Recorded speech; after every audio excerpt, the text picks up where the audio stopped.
Imported हुकूमत का ये ट्रेंड चला हुआ है, ये कितनी देर चलेगा? जब तक हम इनको उतारेंगे नहीं। ठीक। पाकिस्तान से दुश्मनी करने आ गए, पाकिस्तान से, नॉट जस्ट इमरान खान।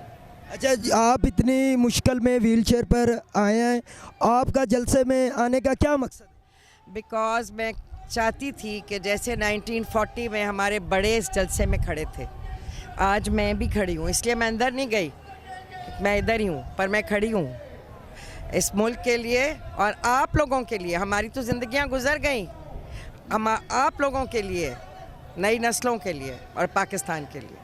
अच्छा, आप इमरान खान से और अवाम से कितनी मोहब्बत? हम सारों से मोहब्बत करते हैं, अल्लाह की मखलूक है, और इमरान खान तो अल्लाह ने हमें गिफ्ट भेजा है, अल्लाह मियाँ ने उससे हमें भेजा है ना।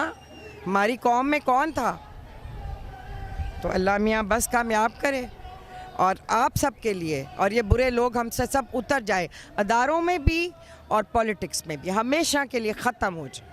जो शहबाज शरीफ की हुकूमत में तकरीबन 24 वज़ीर हैं, उन पर करप्शन का केस है, उनके बारे में आप क्या कहेंगे? कुछ भी नहीं कहना चाहते हम तो, ना उनकी शक्लें देखना चाहते हैं, ना उनको वज़ीर मानते हैं, ना शहबाज शरीफ, ना हमज़ा को कुछ मानते हैं।